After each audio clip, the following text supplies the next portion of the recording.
Welcome to USA Global TV and Radio, where our mission is to provide education, entertainment, hope, and inspiration. USA Global TV and Radio connects you with experts and audiences all around the world every single day to help you succeed in business and to live a richer life.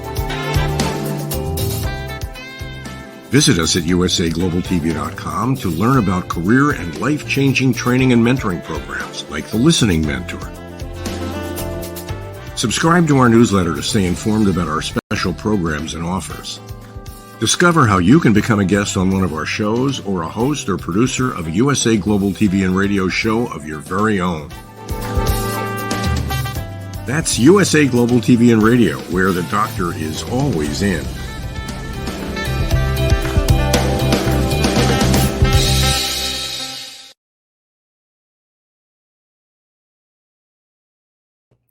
Good morning, good afternoon, good evening, and welcome home to USA Global TV and Radio, where we proudly provide world-class education, entertainment, hope, and inspiration. I'm Dr. Jacalyn Kerbeck, the host of your show today, which is Women in Business. We have a very, very special guest joining us from the UK. She's actually celebrating a very big milestone, which we're going to talk about very soon. So let's welcome Mandy Nicholson. She's known as the Creative Genius Consultant. Let's talk to her about what that means and what she's celebrating.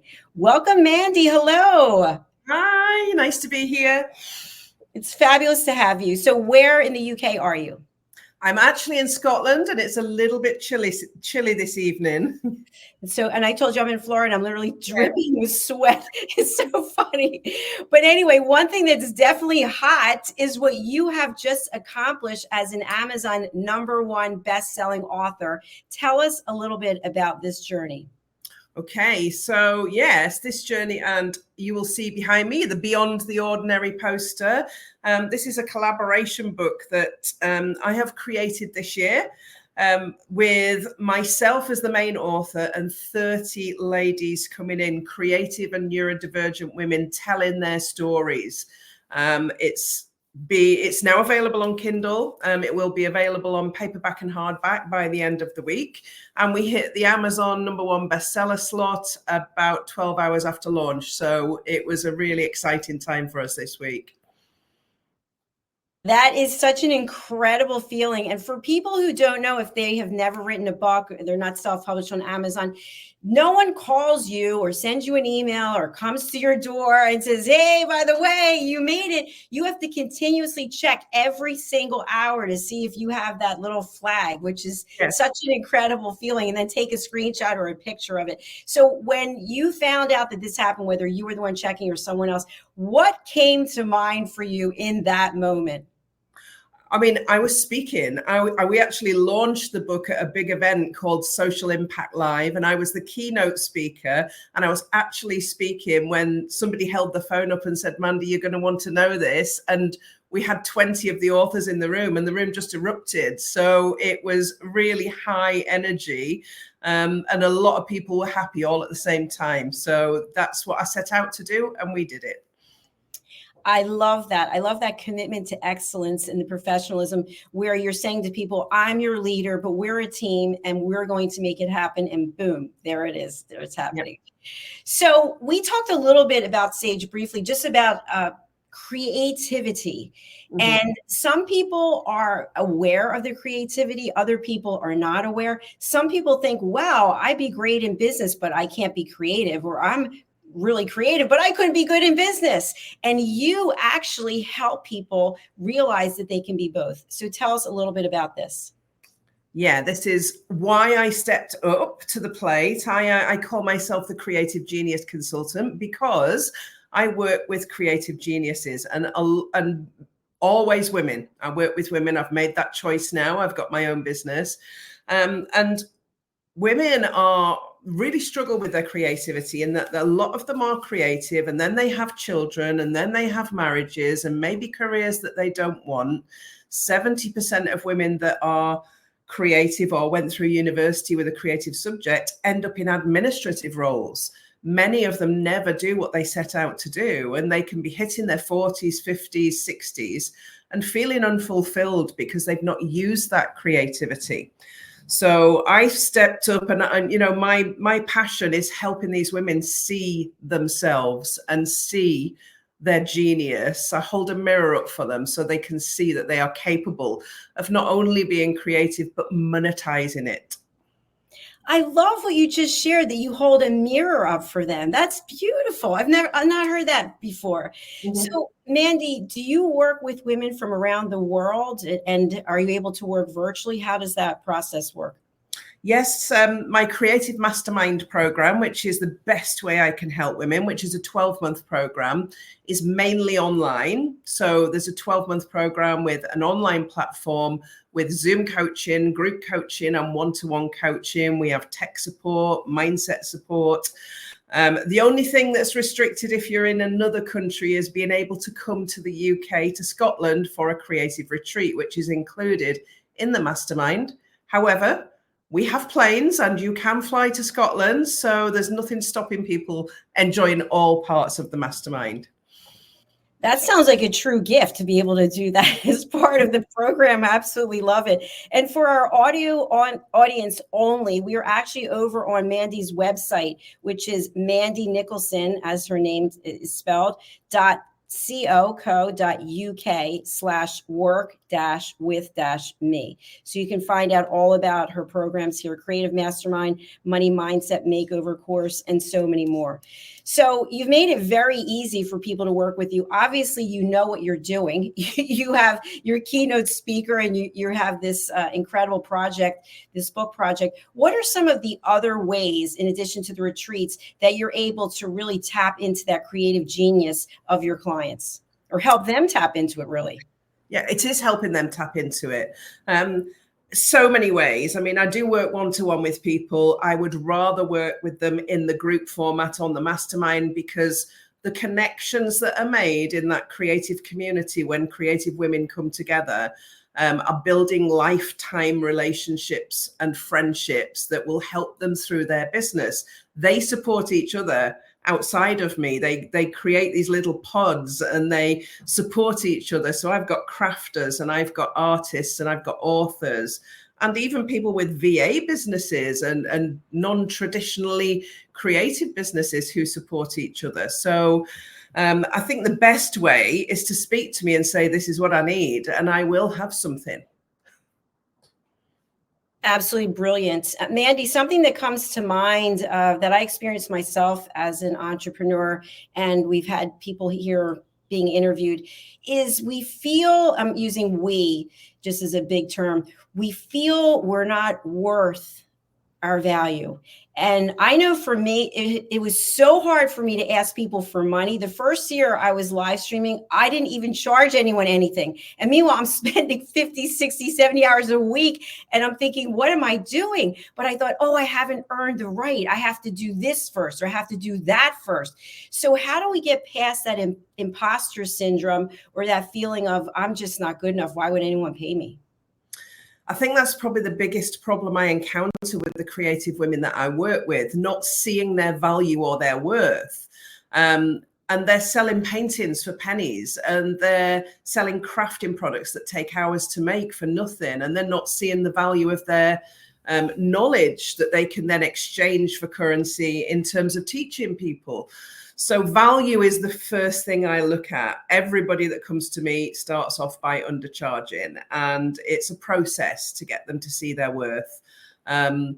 Because it's just ingrained, isn't it? Society tells us that we're not going to make any money from being an artist, that we're going to be poor artists, starving artists. It's like a red thread that runs through society. It was quite trendy at one point to be a poor artist, and I think it still exists today.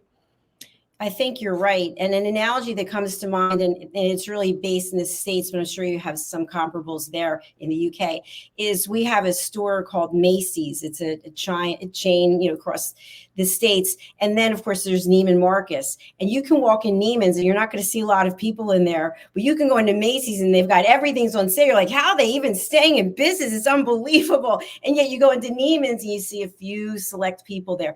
So my point is that there are certain coaches, for example, I met one, she was charging $6,500 an hour. And I thought, that's unbelievable. And I thought, that's amazing. Like, what could she be sharing for $6,500 an hour? So she had a free consultation, and I took part in it. And I just asked her, and she said, because somebody paid it. So now I have the right to charge it. So my question for you is, when we think about starving artists, or we think about entrepreneurs and we don't really know our value, we have the Macy's mindset instead of the Neiman Marcus.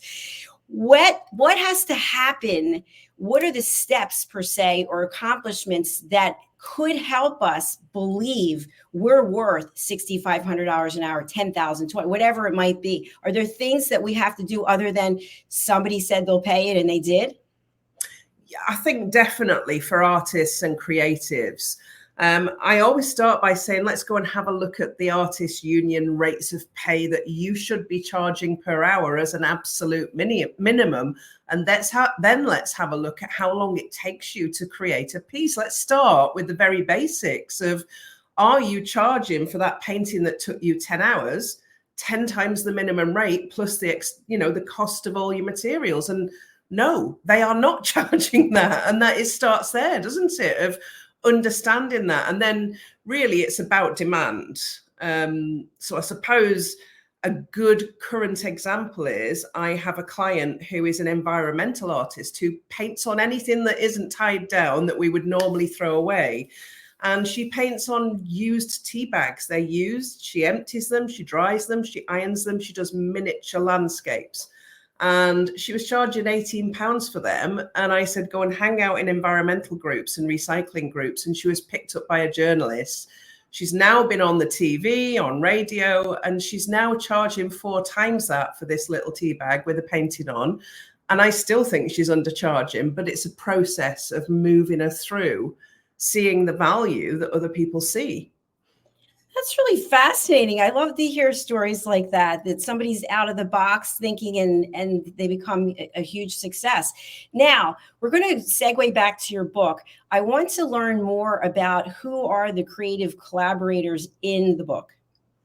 Okay, so it's one of those funny things. I thought, I've got this book. I had a freebie on my website. It's still there. It's called The Mind of a Creative. You can even download it today. It's been my most popular freebie.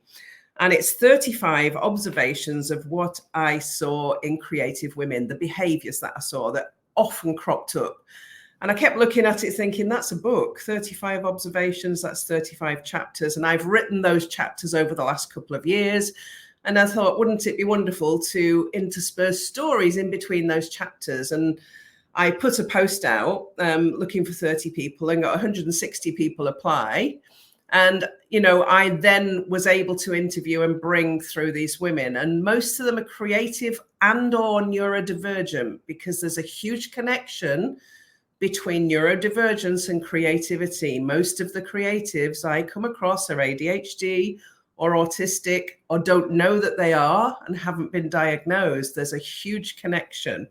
So that's what the book ended up being about. And there's stories in there about how people have struggled with their ADHD or the neurodiversity or the creativity.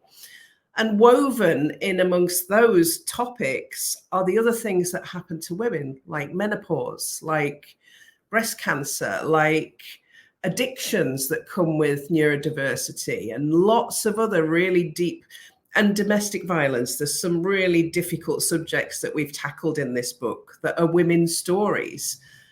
So that's what came out of bringing this group of women together. And I have laughed, I have cried, I have felt inspired, I've had hope. And these women shared very, very raw, difficult stories. And part of that for them was a healing process of being able to tell their story and get it out there and help other people. And that's been the purpose, really. We're now creating a bit of a mission to help others. That's truly life-changing when you give someone the opportunity to share their story, and it can impact their health, the way they look at life, their relationships. So congratulations to you and to all the collaborators. That's beautiful. One thing I wanted to ask you is, I know when I was in corporate and I retired in 2020, there was not a lot of women who were saying, hey, let me help you. Let me give you a lift. That was kind of like bang, bang, this stuff in the back. And it seems, I don't know, as a result of the pandemic or what it might be, but now it seems so many women are coming forth and saying, let me help you. What can I do for you? How have you seen this transition, if you've seen it at all there in the UK? I've definitely seen it in the UK.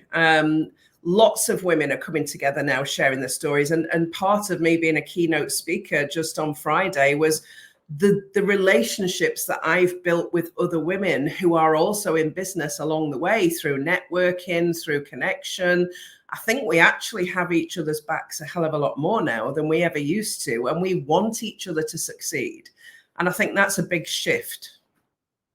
I agree with you. I think there's something that's so empowering and liberating when you make a connection or you offer to do something for someone. And I know different men that I've known from corporate and otherwise are like, did you charge for that?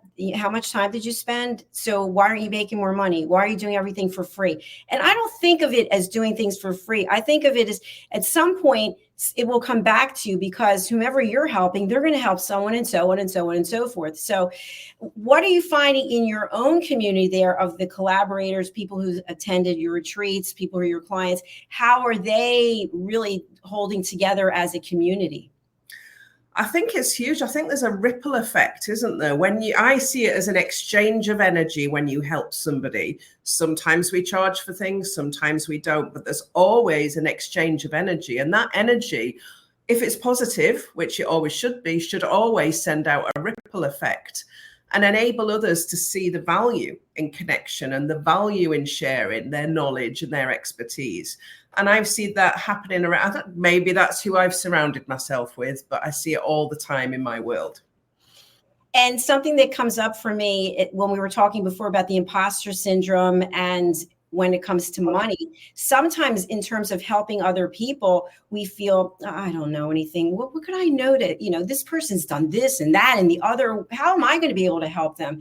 Only to find out that if we ask questions and we listen, we can definitely add value. It's that listening piece that I think we get so nervous and caught up with that we are no longer actually present with the person. We're just thinking of all of our own insecurities. Yeah, it can be a huge barrier. And I had that with some of the ladies who actually joined to collaborate with the book. Who'll be interested in my story? Who wants to know what happened to me? And I keep saying, look, we're really nosy as human beings. We're the ones who look in people's windows when we're walking up the high street. We want to know what's going on behind those curtains. So don't ever underestimate what people want to know about you. Absolutely. Now, a question I have in terms of being an entrepreneur, I've written a number of books and Amazon #1 bestseller, but not a lot of book sales, to be honest with you. So my mindset, I just decided to start giving my books out as calling cards, as, here's some information, some education. What do you think about that as a process? Is that something you would coach people on, or basically say, no, we're going to figure out a way for this book to be a revenue stream for you, another source of income, or it's a credibility factor? I think it's a bit of both, because my other book, The Life I Won, is more of a fiction book. It's my story, how I lost everything and then rebuilt my life. And that one has brought so many clients to me. They've bought it and come to me. Whereas this one, I see it as exchanging again, helping out, stepping into charities, people who are working with neurodivergent people. I think there's a balance there that you can strike with a bit of both. I think you've got to be open to being able to share your book as a lead magnet, because it is a lead magnet. Yes, absolutely. So I like the fact that it could go either way. I mean, obviously, if you can make some money from it, yay! But you're basically leaving those breadcrumbs around for other people. And what I think is really fabulous, and I'm just wondering if you've heard this yet or experienced it yourself, is when a complete stranger reaches out to you and says, "Wow, I read your book, and this is what," or they take a picture of themselves with the book. What are your thoughts about that? Oh, I love that. I love it when people come to me and do that. And when you get a message from somebody, I read your book and it changed my life, and I never even knew they'd read it. It's just such a great feeling. And I love writing books. I've got, a few books and lots of low content books like planners and journals and things. And I think they all add value and they find your people along the way. Yes, it's very true. So this process that you use, because you said 160 people applied, which is incredible. How did you decide who was going to be the final 30, who was going to be in that community? I think, well, first of all, when you get 160 people apply, half of them are going to drop off pretty quickly because they've liked the idea, but they've not really thought about the amount of work they've got to do. So you can pretty much cut that in half. And then some of them I knew because they were clients, and I jumped on calls with them and spoke to them about deadlines and how much they had to write. And it's a natural filter process, I think. The ones who really want to do it, the ones who really want to share their stories, and the ones who want to get behind the project are the ones that end up in the book. I agree with you. It's that passion. It's the people who are willing to make that commitment and go the extra mile, because sometimes it feels good. It sounds nice to be part of something, but then when you realize you have to make an effort, it's not so much. So I didn't ask you this before the show, but would you like to read from your book or books? Do you have any there you'd like to read from? I haven't got any yet because it's only on Kindle. So I can't read from the Beyond the Ordinary book, which is a shame. I could lean over and get one of my books. Please. I'll take you off for a second. While she's getting her book, please do subscribe to our channel, USA Global TV and Radio. Okay, Mandy is back with us. Hello, Mandy. Welcome back. Yes, I have this one, which is my first book, The Life I Won, and it has my artwork on the cover. This is the one that is a fiction. It's the story of what happened to me, but written in a fictional way. So I've changed the names to protect the innocent, shall we say, and changed some of the dates. So would you like me to go ahead and read? Yes, please do. Okay. So chapter 1, 4th of March, 2009. This chapter's called Crash. As Mandy King awoke that morning, she knew that today was going to be another battle. Outside, it was gloomy. The air was thick, and when she emerged from her crumpled bed before the alarm even signaled 5 a.m., every single step felt sluggish. There were way too many 5 a.m.s in her working week. However, start the day she must. Being the main breadwinner, responsibility weighed heavy on her to provide for her family, but she couldn't help wondering how a life had gone from facing every day with excitement and anticipation to dreading it. What seemed like yesterday, Mandy was flying high in a career that she had seemed to just fall into and enjoyed every second of. As a successful top executive in her company, she had broken through the misogyny and put female managers firmly in the picture. Never afraid to take on a challenge and embracing every problem as an opportunity, she had been a well-respected role model and change maker. Headhunted twice by global companies, she was really making a mark and earning a six-figure package.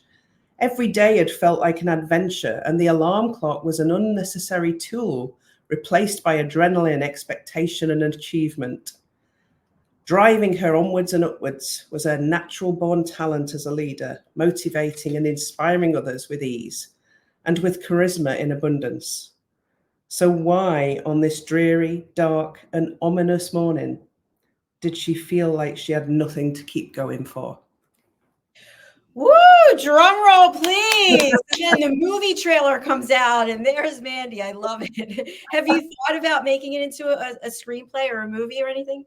I have been asked. It's a trilogy, you see. This is the thing. It's such a big story that's just book one. There are two more.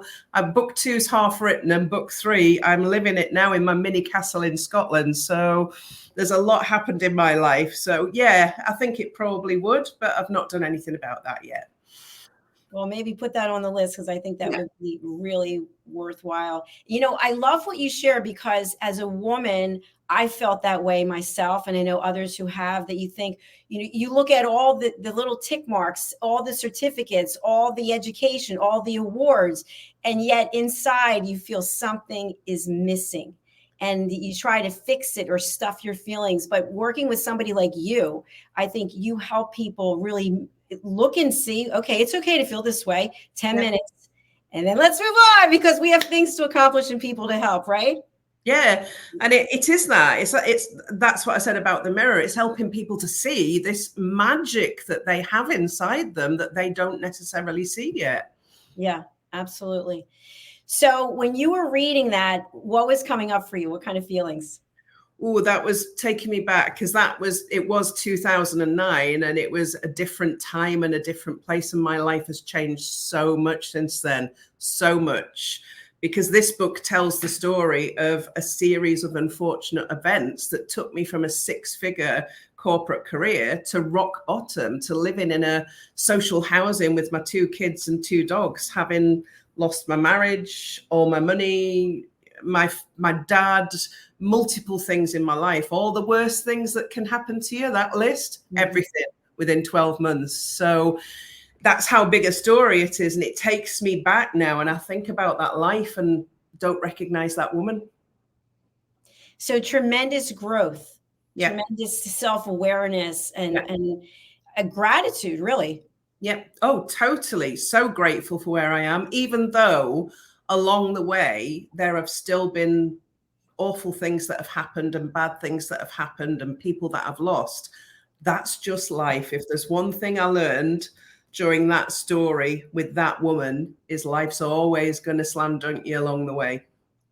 That's so true. And Mandy, as you know, we provide education here. So there might be someone watching or listening right now or in the future, and they need to hear something. If they go from the life I want to rock bottom, what are some things that you can share based on your experience to help them take a step? Because sometimes, for example, where I go to work out, there's a homeless woman and she's got a shopping cart and she's there every day. And I want to go and ask her, what can I do to help you? But there's some fear. I don't know what it is that's, when you see someone like that, in fact, I'm going to do it today. I'm going to go and say something today. But when you see someone or you are that person, it might just take the smallest bit of hope or just some compassion or just someone sitting to listen. What would you share for somebody out there going through that? And I would say it is just that small first step. When I ended up at rock bottom and I had lost everything, all of my money, all of my belongings, my car, I was in social housing, I had nothing, but I had my brain. I had what I knew. And it was taking that one small step to say, I'm not going to stay here. This is just the new foundation and I'm not going to stay here and I'm going to rebuild. And I stopped calling it my council house or social housing and started calling it my little castle by the sea because it was only 90 seconds from the beach. And I started reframing what I had because it could have been worse.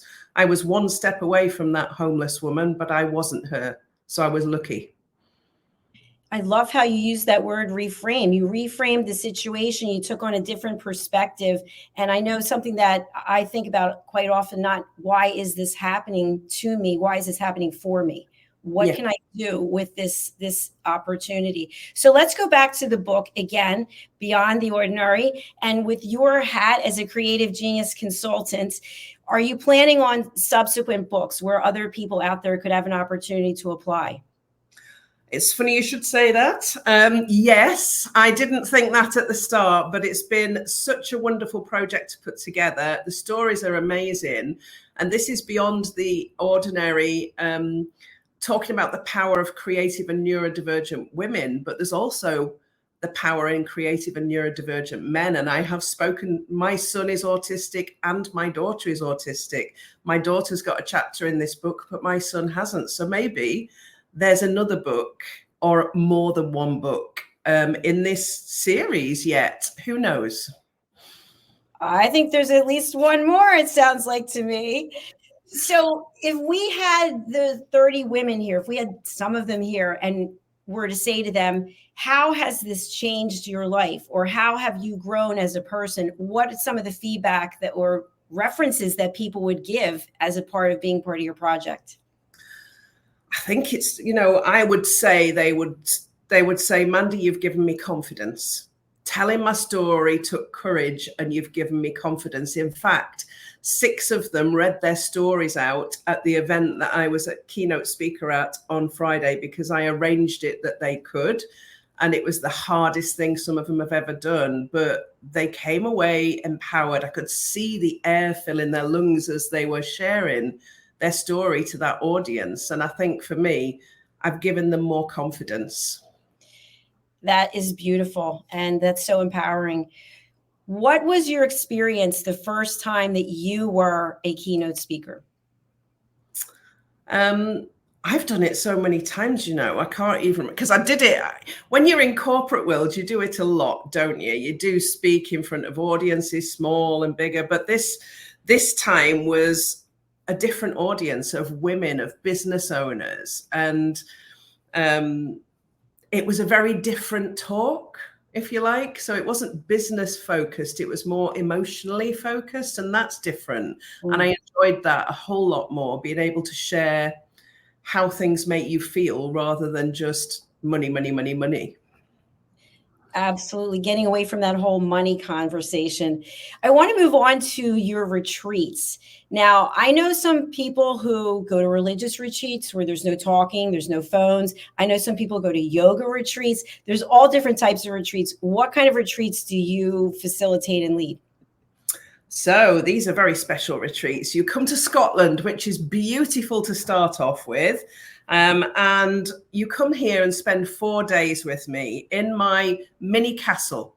And I call it my mini castle because I had a castle on my vision board and the universe put this place right in front of me. It's a former bank, which is why it's called the Art Bank. And I have 3 themed rooms. That's the Monet room that's on the screen at the moment. I have a Picasso room and a Van Gogh room. So they're all themed on my favorite artists. And you come here and you stay in that luxurious space that's very colorful.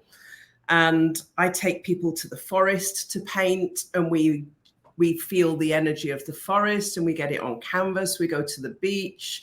They paint and do projects here. They leave their mark by painting a brick in my garden wall or a panel on one of the old doors, which now are an art project in the garden. And for 4 days, I take them outside their comfort zone with creativity. They may come here thinking they're not creative, but they're leaving with a canvas or 2.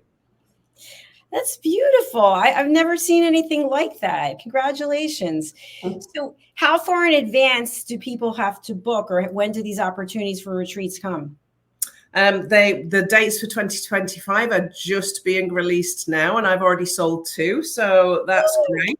I do 9 retreats a year, so 1 a month from March to September, and 3 to 5 women can come on each retreat. It's 3 if you don't want to share a room. If you're coming with a friend and you're sharing, which I had a lot of last year, we can take 5 women.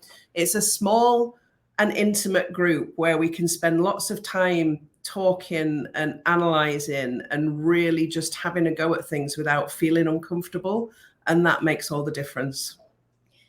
So just to summarize about the retreats, there are 9 retreats a year. There are no more for this year, I imagine. They're sold out, but you have them for next year. So this year we sold out in January. We did really quickly. So yeah, and we've already sold a couple for next year already, but the dates are going out in the next couple of weeks. We've not advertised them yet for next year, but they're already selling. So since we're on the business show and many people have tried foraying or going into retreats and got nowhere, haven't tried it yet, what's your key to success in selling out these retreats, Mandy? I think it's sharing the story. I mean, when they come here, they don't just do art. They also leave with a mind map for their life or their business. And it's word of mouth. People are already talking about me on social media. I share everything. I've been on 4 in a Bed, which is a big UK TV program. They phoned me out of the blue. I went on 4 in a Bed and I did the wacky painting in the forest with the guests on there. And I think it's just constantly being visible and sharing your story. I'm known as the woman with, I'm known as the castle lady with the retreats. So it's what you're known for. So that's your branding, the castle lady. It's not, but it ended up that way because I shared my story so often through social media of I'm going to get a castle in Scotland, and I ended up with a mini castle and it just became a thing. We have an expression here. I don't know if it's just in the States, but a man's home is his castle. But what I like to think about is that my heart is a castle, right? There's some walls around it. And depending on what you've been through, the walls could be really thick. I don't know. But what does a castle mean to you other than it's a physical building? I think for me, it was about a traditional space to be able to bring people to that felt luxurious, but felt homely, that felt like it was protective in encompassing them inside it. It was all of those things. But also, I also say to all of my clients, what's your castle? Your castle doesn't have to be a castle. It can be a tea bag. It can be, what is your castle? What's the thing you're going to hang your hat on? Yeah. What is it that gets you up in the morning that you're passionate about? I know for me, it's this broadcasting. Yeah. So I want to just look at your LinkedIn. So for anybody out there, it's Mandy Nicholson on LinkedIn. And I just want to go over to this top area here, Creative Genius Consultant, helping creative women to make more money. Okay, so my question for all those potential prospects and people who can join your community is, what does an engagement with you as a coach look like? And how long does a person expect it to take? Obviously, they have to be committed and driven to make more money. I've worked with people for 3 months and they've gone out and quadrupled their sales on a one-to-one basis. So it can look like that. The Creative Mastermind is a 12-month investment in time, and I have 100% success rate. I am going to say that there's nobody gone out of the other end of the mastermind and failed. They all have successful businesses, but what is success for one person is not for another. So that not all of the creatives in the world want to be millionaires. That's not success for them. I have one lady, and I will give you a quick description of her because she is doing so amazing. Her name's Penny. When she came to me, she was ready to throw her paintbrushes in the bin and give up because she'd never made money from her art. But in conversation through the mastermind, I was like, what brings you the greatest joy? And she said, well, I love painting with groups of people, doing one canvas and getting everybody to participate. And for me, that was, let's build a business model that helps you do events. And within a day, she passed a sign for a wedding fair, went to it. They invited her in. She took her easel out and she created a business called the Signature Canvas. And she now does she goes to weddings and creates a canvas with all the guests. It's like a guest book on the wall.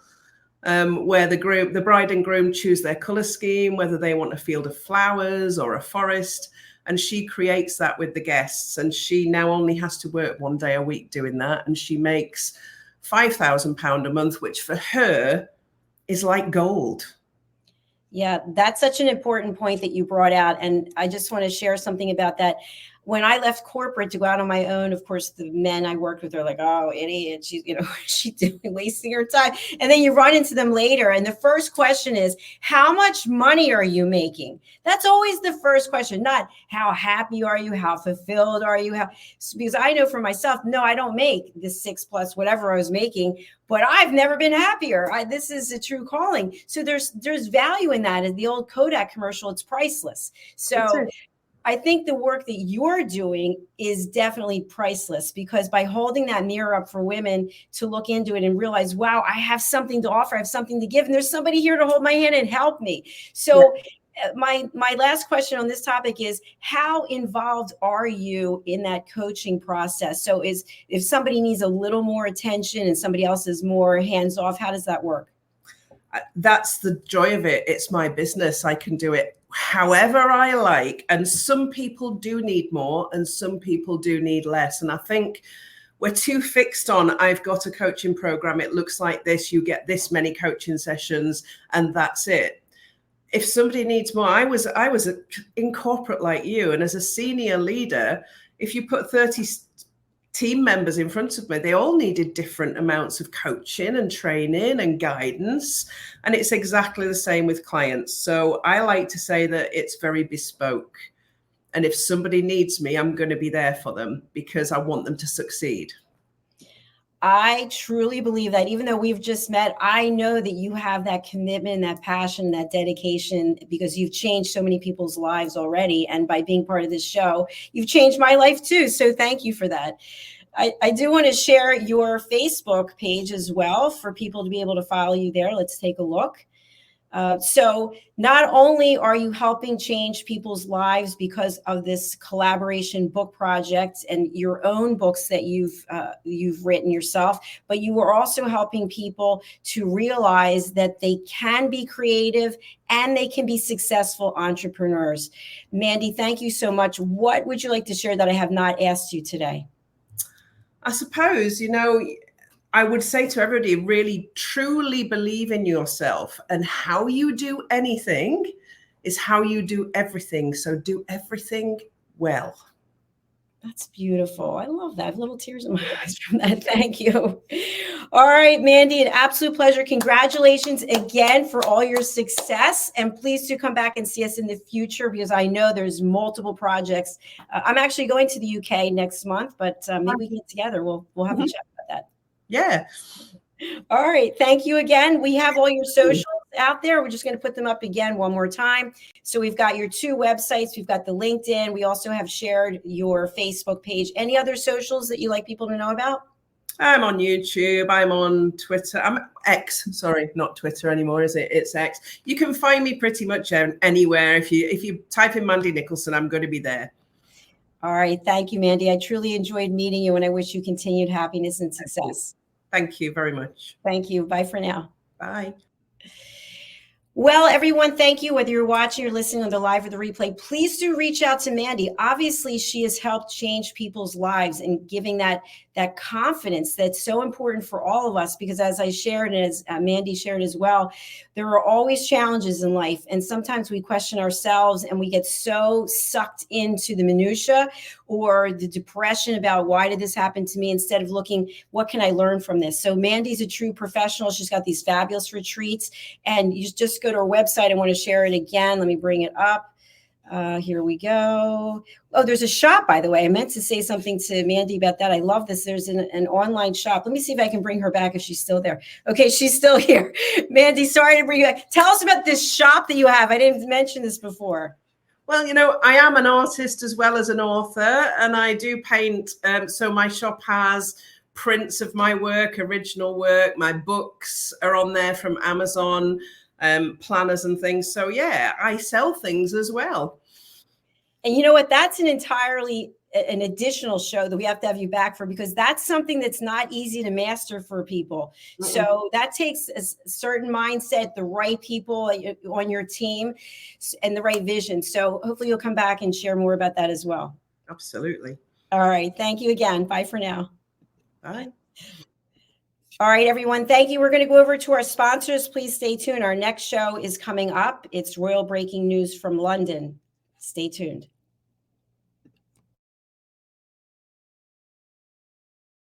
Hello, I'm children's author Diane Floyd Bain, and I am co-host for several of the USA Global TV and radio shows. I joined because of the purpose of the USA Global TV and radio. They provide content for the viewers and listeners, an opportunity for people around the world to have their own show or even be a guest on an existing show. We truly believe in helping others get their positive message out to the world. We also have the opportunity for the listeners. You can watch on several platforms, and on YouTube, you can ask questions and even give a comment. We absolutely love it. I love being part of the USA Global TV and radio because I love positive messages, and who doesn't? And we need more of that in the world. We are a family, and we hope you will join us and become part of the family too.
USA Global TV and Radio proudly presents our partner and sponsor, Mr. Philip Sykes and the British School of Excellence.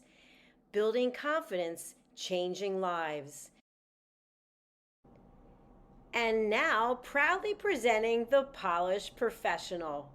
On a transformative journey with the British School of Excellence's comprehensive suite of masterclasses, crafted to elevate your professional and personal life. 8 outstanding modules will elevate you to the next level.